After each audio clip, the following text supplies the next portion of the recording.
Thank you so much for having me. I was here 4 years ago, and it's a pleasure to be back. And Dr. Hogan, it's always an honor to see you. We saw each other in Las Vegas in April at the NSTA Symposium and got together and talked about some things for this weekend. So it's an honor to be here. It's good to see some of the old friends that I've had and hopefully get a chance to meet some new ones too. So I'm going to just jump into it since I took time up before trying to do all the new technical stuff, and hopefully nothing bad will happen again. My program is called Beyond Pain and Suffering, Mind-Body Approach to Managing Dystonia. We hear the term mind-body a lot. I'm going to add a little bit to what Dr. Hogan was saying, but I'm going to put a little bit of a twist on it as well. So my focus of the program is to talk about why pain and suffering are so pervasive and explore the mind-body disorder and approaches to minimize the intensity and severity of symptoms. But I need to give you some background for those who are not familiar with me, so there's some foundational information for where the rest of the information is coming from. So I'm going to share a little bit of my story. So in 1994, I graduated college and partnered in a nutrition and health education, primarily nutrition and movement health education company for 7 years. Very active working, playing sports. I was almost a professional athlete in a couple of sports, and traveling and socializing and living the life that many of us did prior to dystonia, where we could just be free with our bodies. I went back to grad school in July of 2001 at 30, and I began to notice some minor tightness in my neck and a very slight head tilt. This is my college ID, and it looks like a mugshot. I was feeling, as we all do, far more of the symptoms on the inside than are visible on the outside. I saw a slight head tilt here, but nobody else did, and even now looking at it, it's still kind of hard to see, but how I felt on the inside was if I was being pulled towards my right shoulder, almost locked in position. So that eventually did progress to where it was constantly contracting and my neck was being pulled to my right shoulder and locked in position. And then about 4 months later, pain set in. So within about 8 months, this is where I was. And you can see the increased muscle tone on my shoulders and my neck, and how my torso was even contracted as well because of the neck being out of shape and such awkward positioning. So within just 7 to 8 months, I went from functionally uncomfortable to almost disabled and in constant pain. This was the position I had all the time, and it was worsened any time that I moved. So these contractions, I don't really call them spasms because they were like hard contractions. That head pulling in the pain became so severe I couldn't sit or stand for more than a few minutes. By now, I would need to be lying on the floor just from being up here this long because I couldn't speak, because the pain I had was like when you are injured and it takes your breath away, and it never went away. So I would be talking like this all the time because the pain was constantly coming at me. And the only time it went away was during sleep. All I felt was intense pain, as I mentioned. It was like somebody had a drill in the base of my skull, neck, and shoulders, while at the same time being hit with a hammer. And I had no diagnosis. So every day, what's wrong with me? And then I went to multiple doctors, multiple versions of these different doctors and therapists, none of whom knew it was dystonia. None of them even suggested it might be a movement disorder. Nobody suggested it might be neurological. So I did some research on the internet back when we had dial-up, and it was slow and very painful to sit there. And I self-diagnosed and then went to a neurologist who confirmed that diagnosis for me.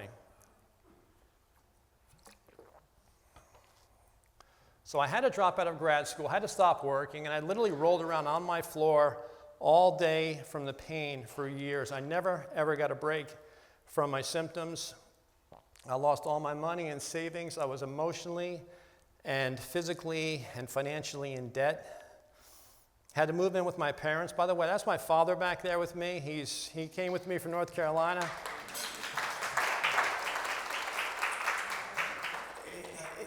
89 years old just last month. My mom is also 89 this year, and I don't want to cry, but they saved my life. They took me in because I could not function on my own, and they helped me through to where I am right now. So I'll stop there because I'll start crying. I developed severe anxiety and depression, which I never had before.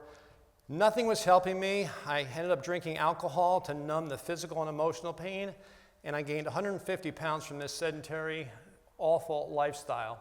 So this was me 5 years after diagnosis. I was 340 pounds in this picture.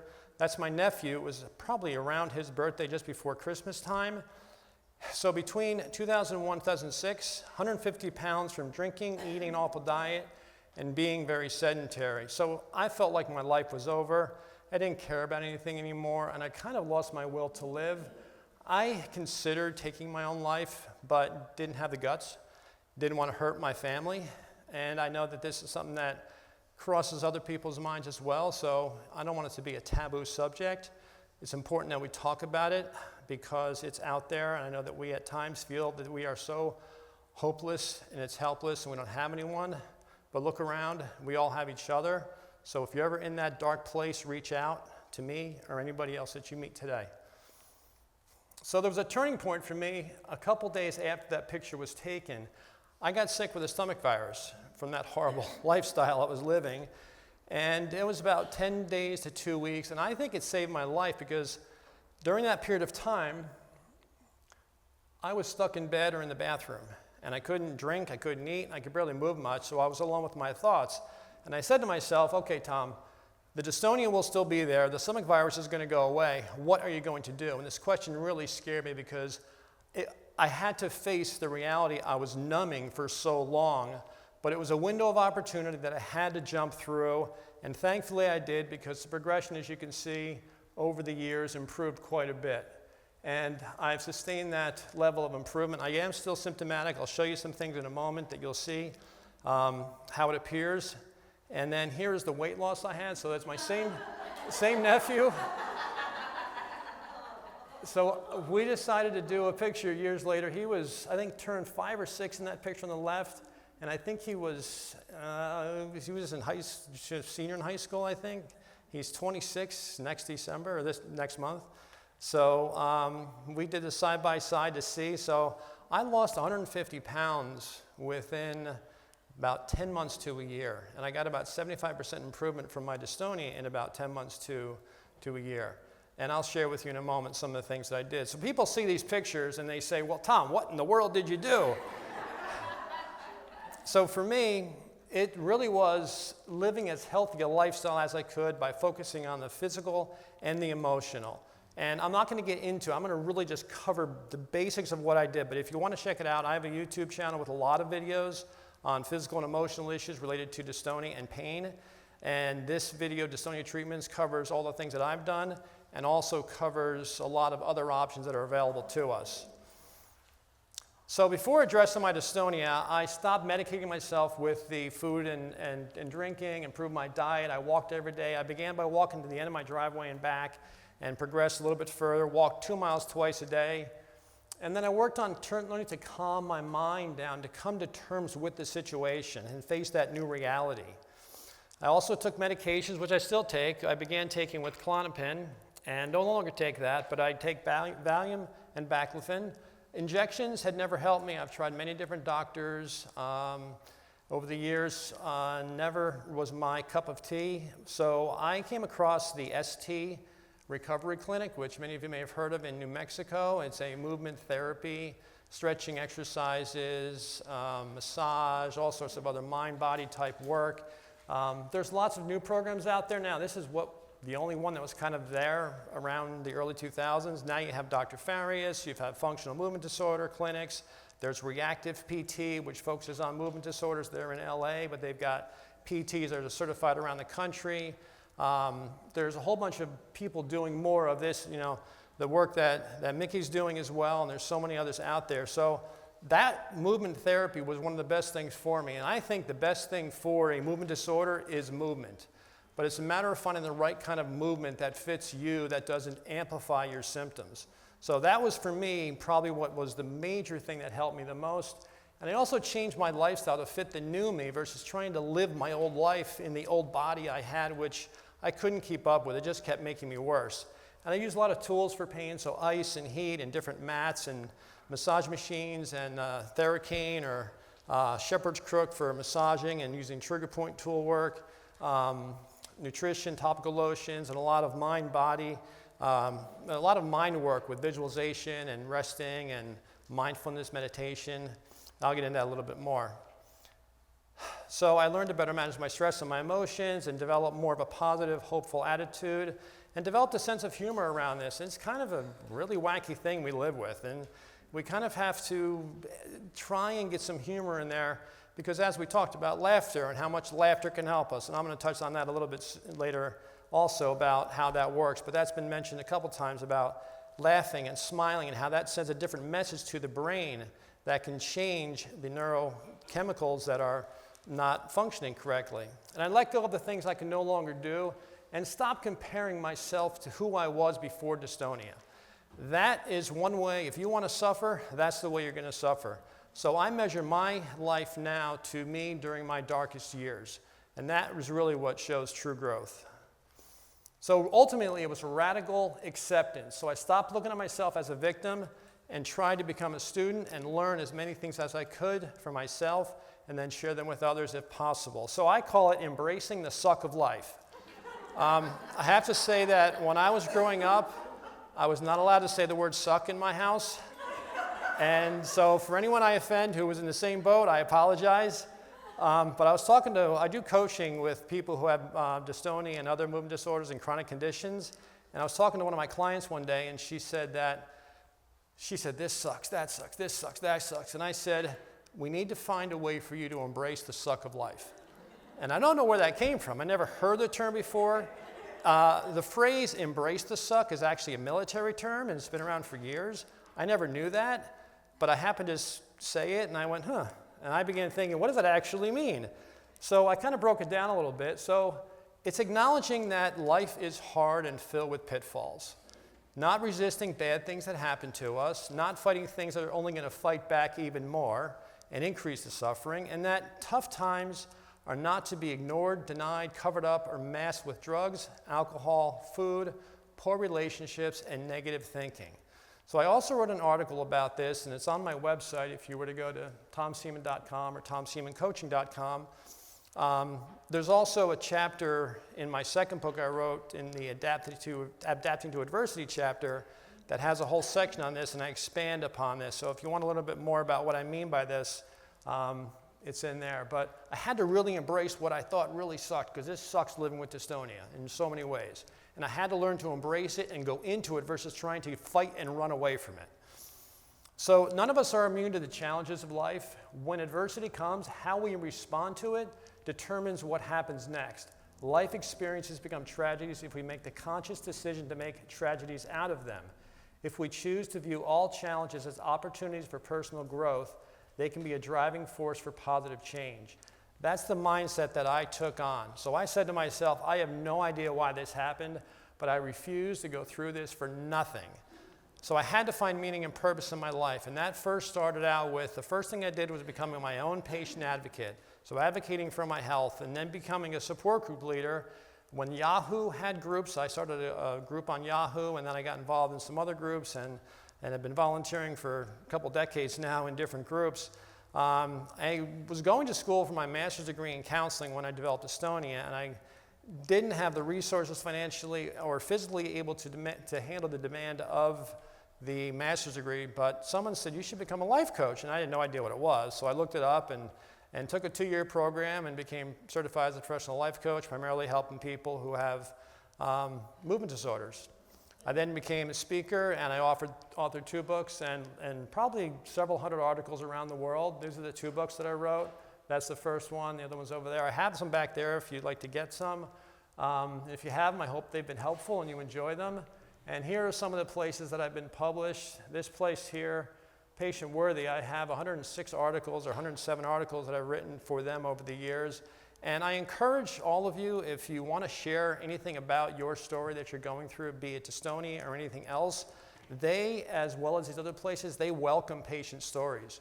So reach out to them, because the more awareness and education we have, the greater it will be for all of us that are living with this condition, which is getting more well known, but not where we need to be. So Patient Worthy is a really great place. It's just patientworthy.com to hop in there. And you can just submit your story right online. So while this improvement, of course, has taken place over the years, and the weight loss and everything, I have what's called duck syndrome. So on the surface, everything looks smooth, and I may look pretty okay right now, and things that I've done, hey, everything's smooth sailing for this guy. But below the surface, those paddles' feet they're moving, and they're struggling. So I have pain, I have balance issues, I have fatigue, I have issues sleeping. My main issue now is when I lie down, and I have any kind of pressure against the back of my head or the side of my head, or even if I'm sitting and I have pressure, I go into nonstop contractions. So I could lie down right now and I would be able to mimic what you see right here.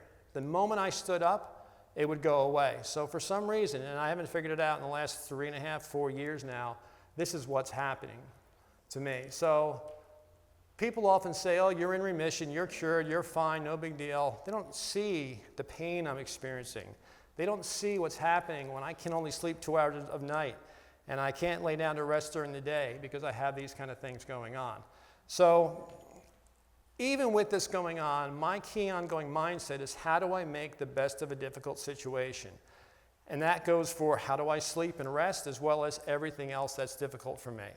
This keeps me in a proactive mindset versus reactive mindset to keep from going into that fight or flight state where our emotions take over our rational mind. Because happiness is not the absence of pain. Instead, the secret to living a happier life involves believing you have enough mental fortitude and strength, mental strength to embrace your pain and learn from it. So let's jump into what I really wanted to talk about here was how to live beyond pain and suffering. And I want to say when I use the word pain, I'm talking about any uncomfortable symptom you might be experiencing, not just pain. But pain is one of the main symptoms that we have, so that's why it's focused on pain. So beyond pain and meaning, it doesn't mean to live without pain. It means relating to your pain differently. It means learning to adapt to the adversity that pain creates so it is no longer the most significant part of our lives. Beyond suffering, it's choosing to view painful, difficult circumstances through a different lens and not giving it a label like pain sufferer or dystonia sufferer. Just because we have dystonia doesn't mean that we are suffering. We may have times where it feels very difficult and there's a suffering moments. If we take on that label, we start living like we're suffering. So be very careful about that because suffering is not a disorder, it's not a disease, it's really a way of thinking. It's a state of mind based on how we relate to our circumstances. So calling ourselves sufferers tells our brain that we are broken, we have damage, we have something wrong. We already know we have something wrong. Why add more to it with the way we use our language? Our body will begin to behave and it will ramp up our symptoms. So for me, I believe suffering to be a mindset. So beyond suffering, when we learn to use our minds different ways by not resisting what is, whatever what is for you that's difficult, we can eliminate that suffering mindset and still be in pain and discomfort and not live a suffering life. So ultimately, suffering over time becomes a choice. So healing, whatever that means to you, is losing the identity built around your pain. And again, pain refers to any symptoms, any difficult situation. So here's an example of beyond suffering. So you get caught in the rain. We're all familiar with that. It's beautiful out right now. You get caught in the rain and you're soaked. So the struggle or resistance we can choose. You think to yourself, I'm so unlucky. This never should have happened. A day is ruined. And that internal mental battle is what causes the frustration and misery and this is in the suffering. So the acceptance portion of this is you observe the rain. You recognize that getting wet is only temporary and decide to make the best of the situation. You may even find some humor in the inconvenience, kind of like we were messing around up here and it just didn't work out, but then it did work out, as most things tend to work out better than we think. So by accepting this reality of the moment, we eliminate the mental struggle and therefore the suffering.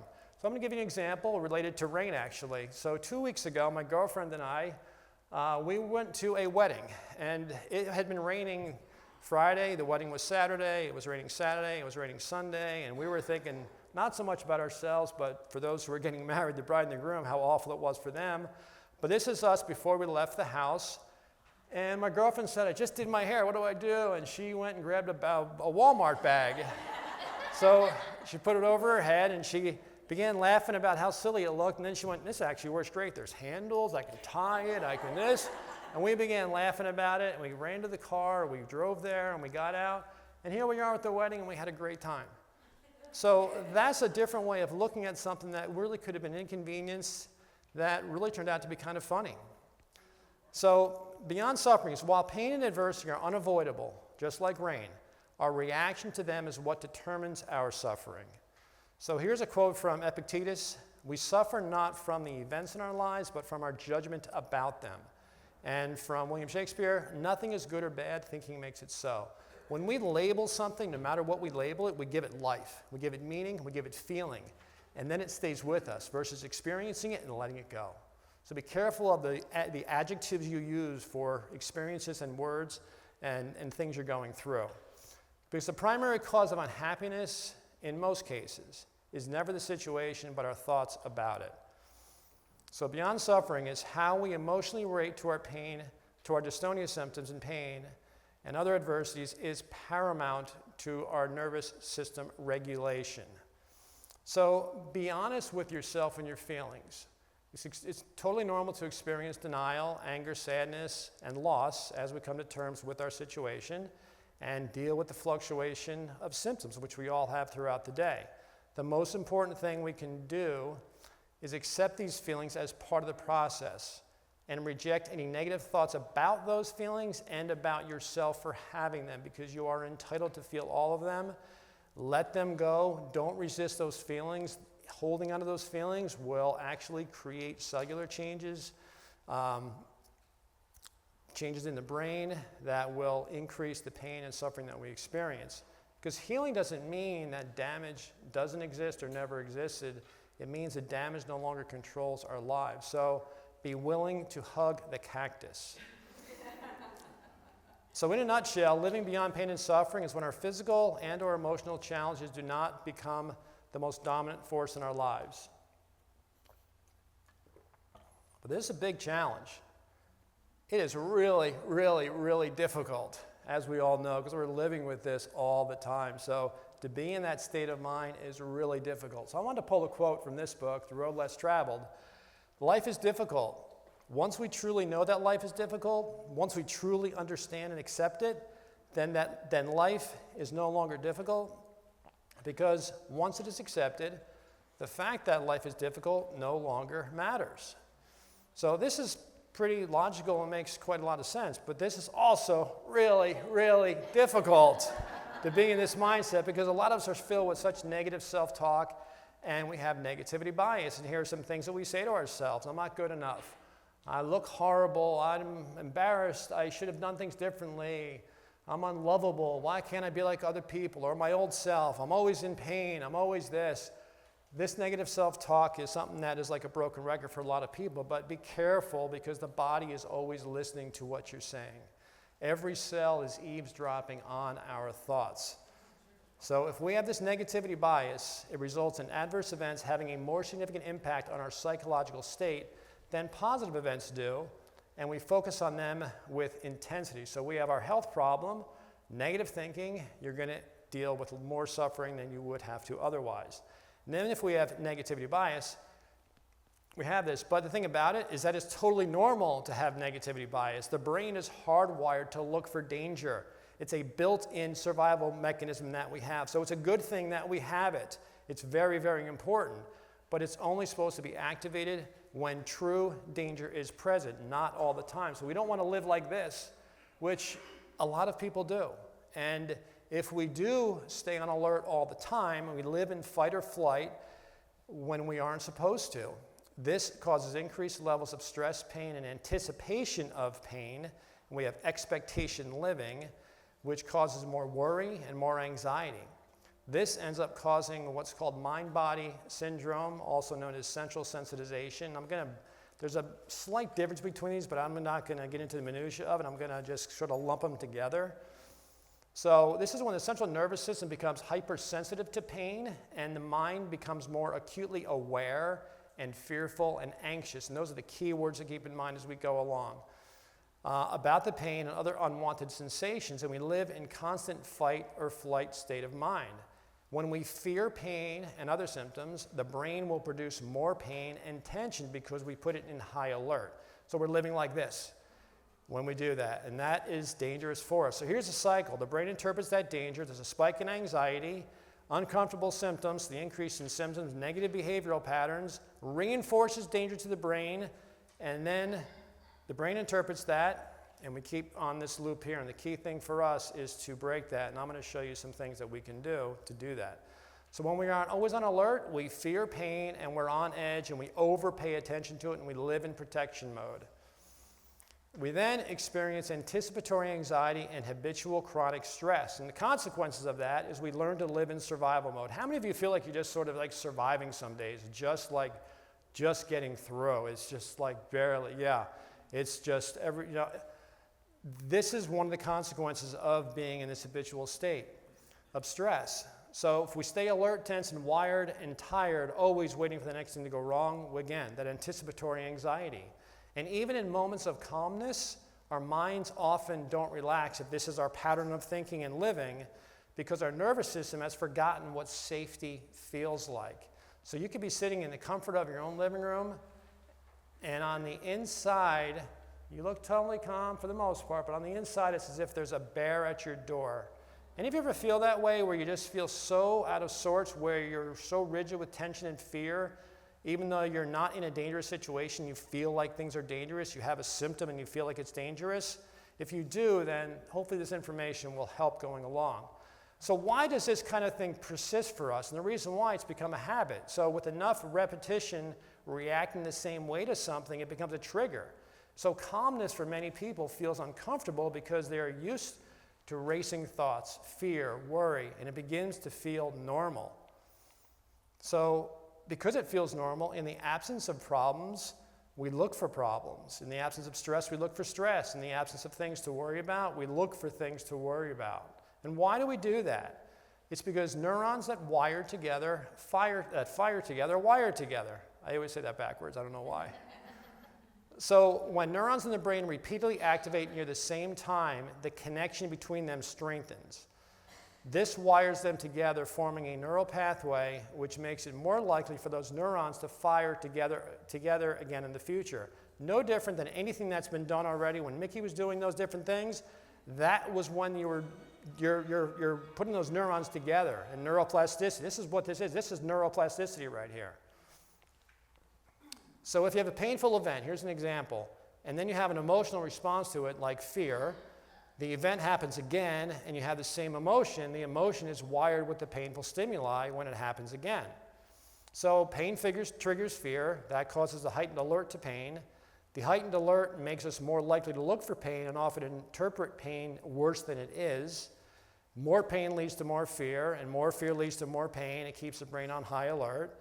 If we then overthink, over-Google, ruminate, catastrophize, we contribute to the perpetuation of symptoms. And this causes a dysregulated nervous system, which causes sleep issues, concentration issues, fatigue, anxiety, GI issues, racing heart, dizziness, body pains. Does this sound familiar to what some of you experience? Is this sort of hitting home?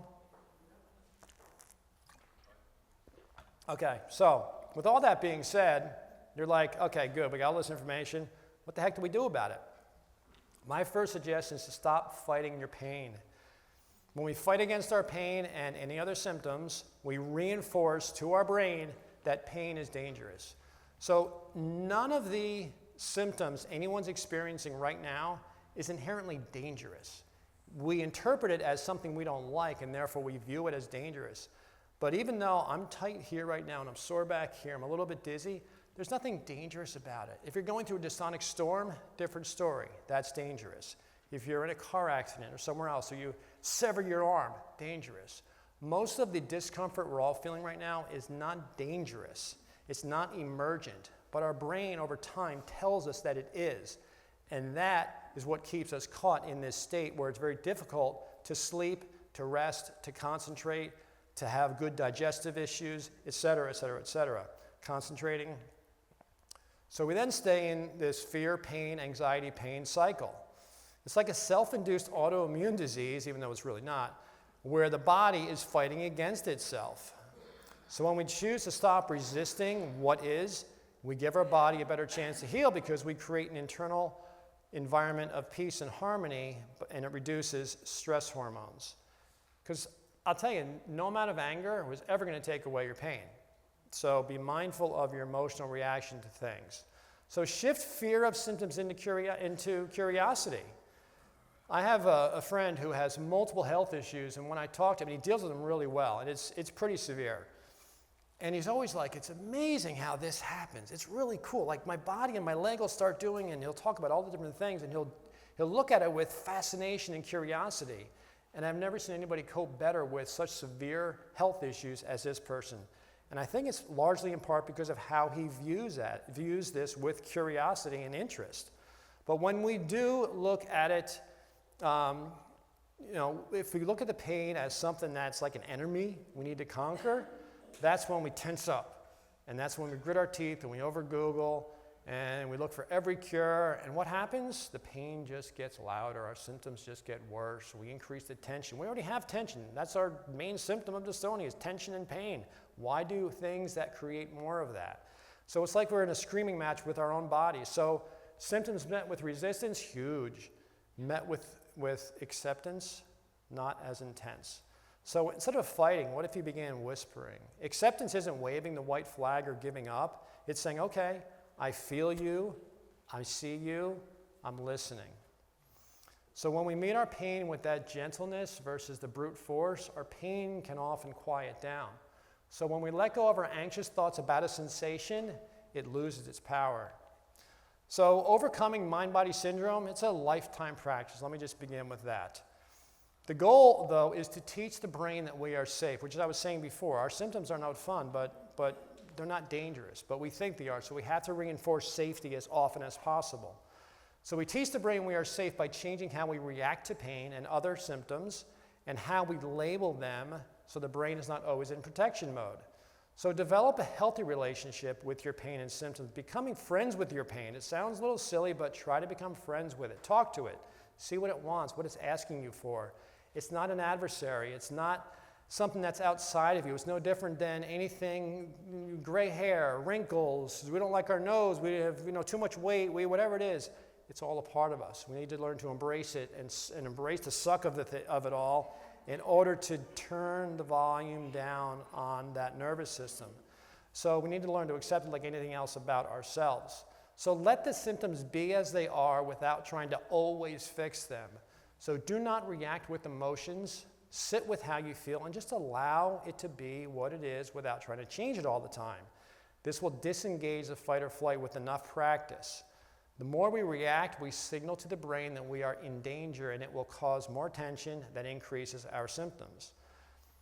So here's an example. You have tightness in your chest, for example. Instead of immediately trying to grasp for some sort of a tool to fix it, like breathing and mindfulness activities and meditation, etc., just sit with yourself and say, oh, hold yourself. This is familiar. Anxiety's here. Just be present with it without rushing to find a tool or anything else to escape from it. So constantly trying to fix our discomfort will often cause it. So just learn to practice being with it. So I'm going to share that video I showed earlier. I'm going to show you how I resisted it and then how it looks when I let it go and do what it wants to. So here's me lying flat on this is a massage table I do stretching on. And you can see all the tension. Now, I'm not in pain when this is happening. It's just really uncomfortable. It affects my mouth. It affects my breathing. So I'm going to show another one here. I have my head on a half foam roller. It doesn't make a difference, so I just happen to be lying there when the video was taken. I'm going to be turning again, but I'm not resisting it. I'm creating neurologic inhibition by just simply allowing it to do what it wants to do and then allowing it to reset itself. So look at the difference from that and that fighting intention compared to this one. So it turns, and then I allow it to contract as long as it needs to, and then boom, it comes back. And do you see how there's less of that shaking when I'm sitting in that more straight position? Because I'm not resisting and fighting it. I'm letting it come and go. And again, it's not painful, thankfully, and thankfully it only happens when I'm lying down.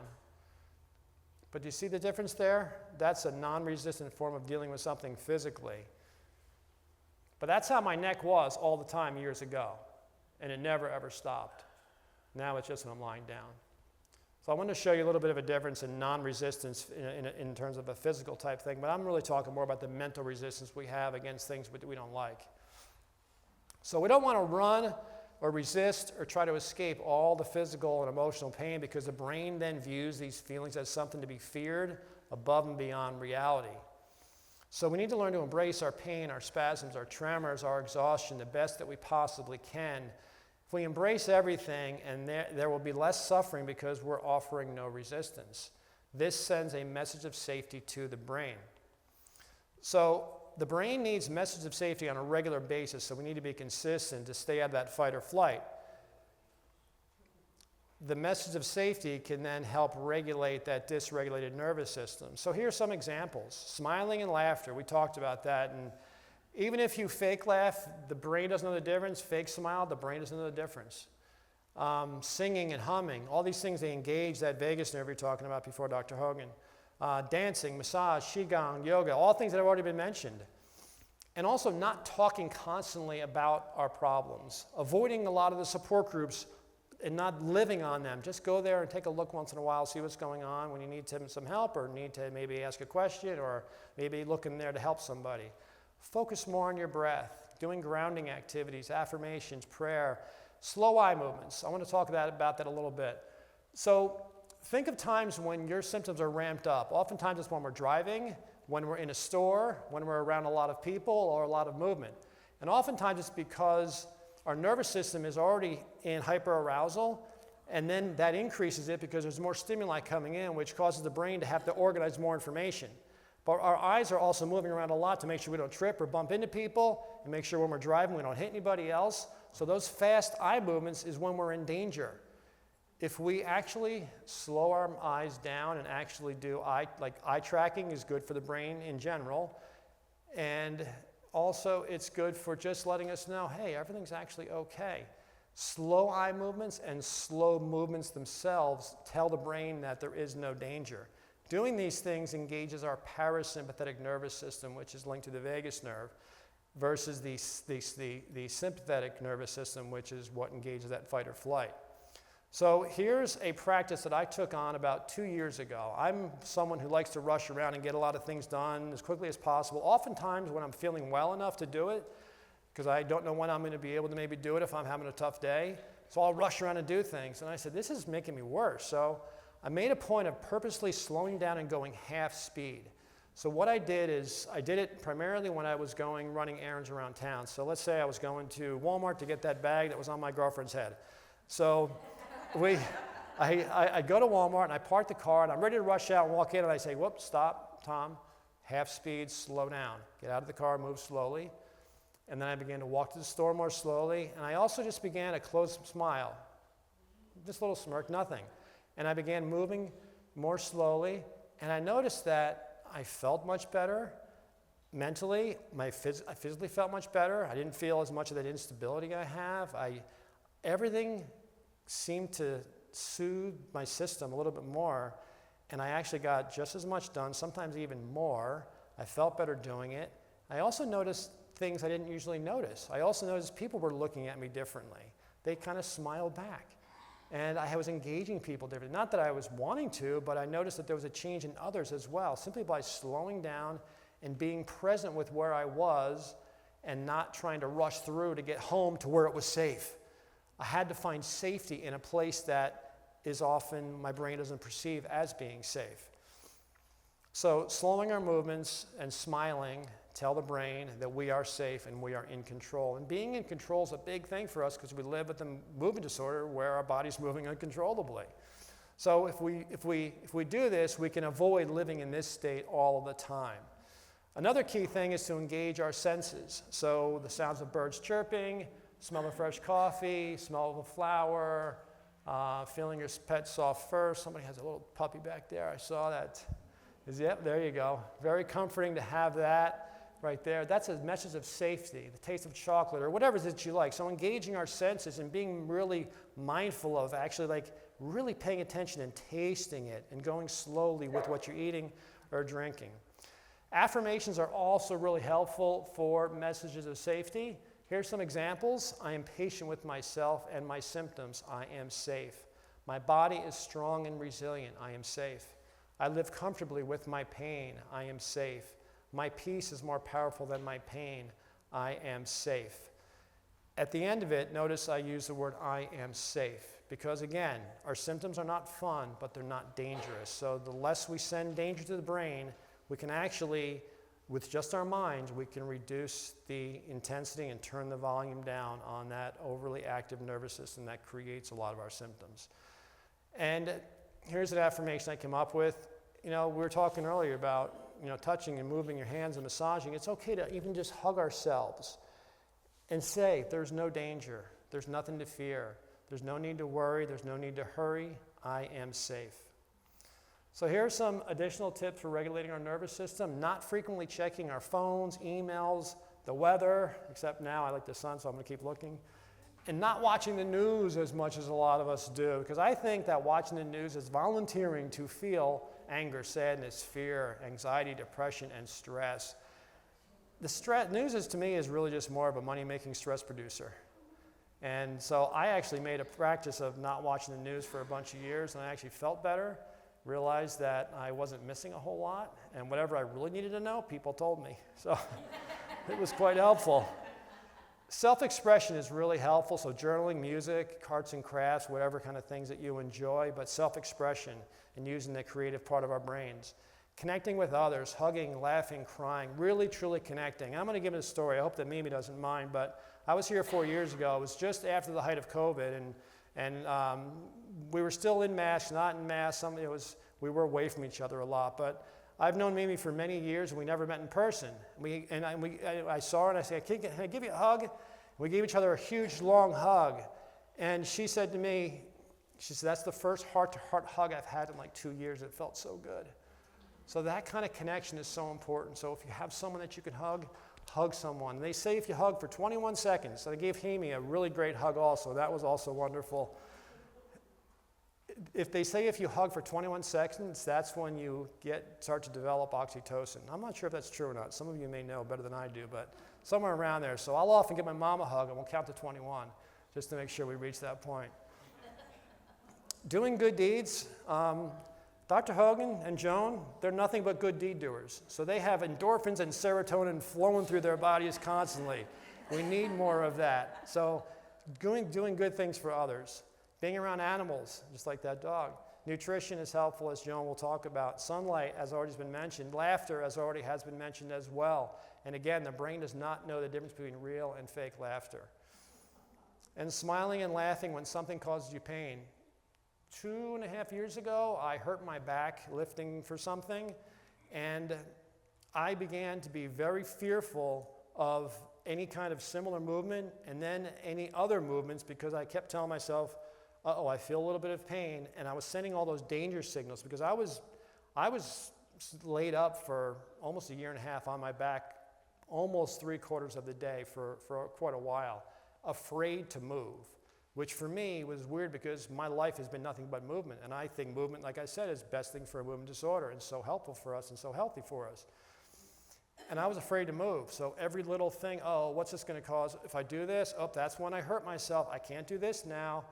And I began to work through a lot of different things I'm sharing today, but many other things as well. But I also implemented smile when I began to do the movements that I was afraid of. So I would smile when I was reaching up for something, or I was reaching down, and doing that actually reduced, I could feel the physical change in the body, in that area that I was afraid of. So the more I began smiling when I was doing something that was uncomfortable, the better I felt. So try and add that to your life if possible. So massage for a lot of people is very helpful. Movies and books, good sleeping, as Dr. Hogan mentioned, quality time with friends and family, and immersing ourselves in nature, especially here. It's so beautiful here. I like to say be in the flow with the rhythm of nature. So we can go outside and just observe, when it's a windy day, observe a tree and the way that the branches are swaying in the wind. And they're not resisting, they're just going with it. And maybe one branch snaps off and it lands on the ground. Okay, this is where I live now. And it just goes with the flow. You see tall grass and it's just flowing and moving and just like dancing. And that's why dance is one of the reasons why dance is so good. But thinking of the word flow and rhythm, what is your flow? What is your rhythm that you want to attain? And just be in the flow of that. Watch the wind blow a leaf around. I just saw one right now, just blowing around. The end of the movie Forrest Gump, when he opens up the book, the Curious George book, and that little feather flies out, and it just floats. It doesn't resist the wind. It just goes wherever the wind wants it to blow. Exercise also is very important, but I like to use the word movement instead. Exercise sounds a bit punitive, like diet.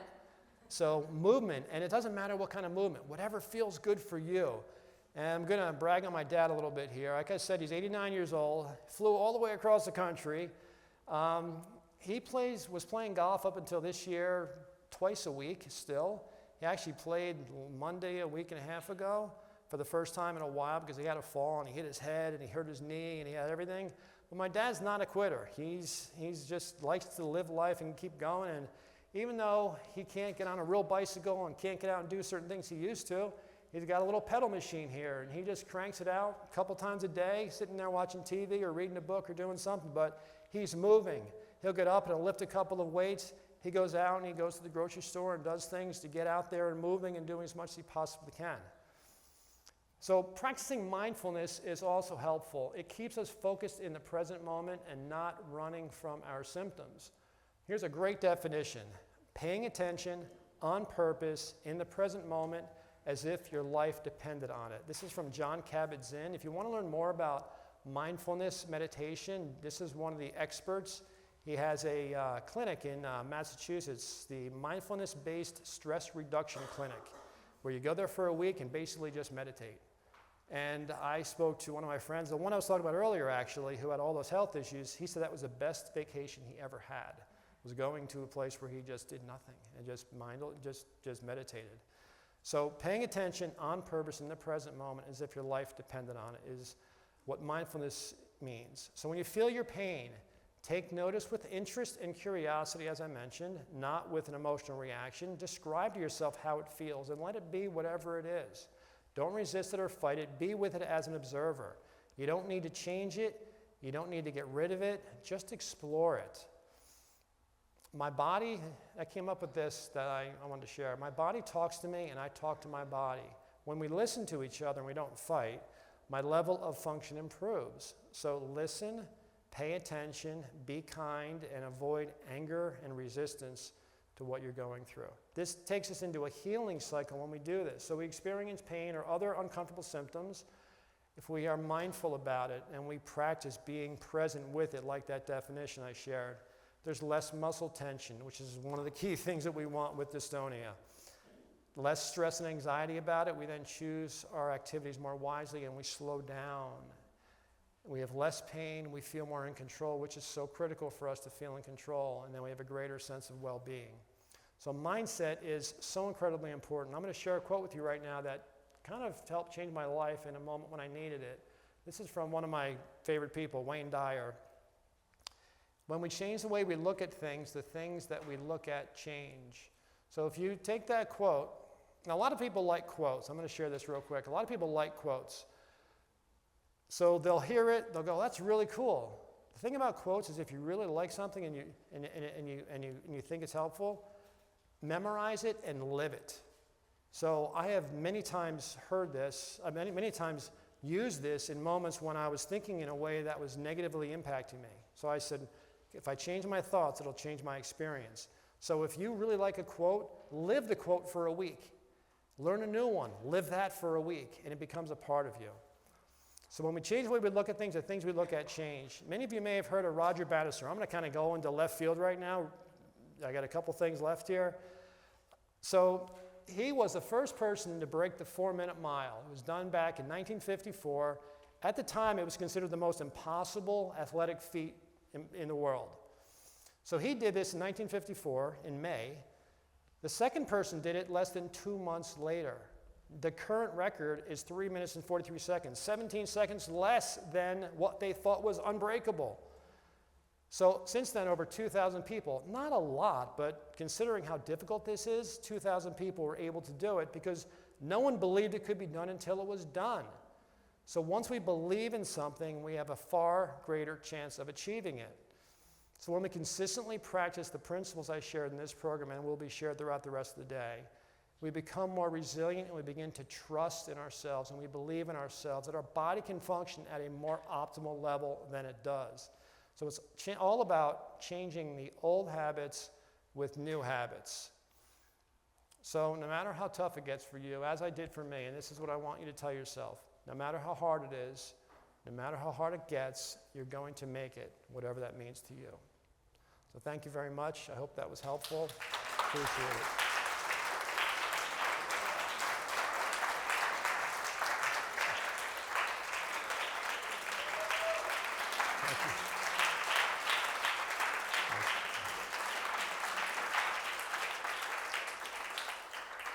Thank you.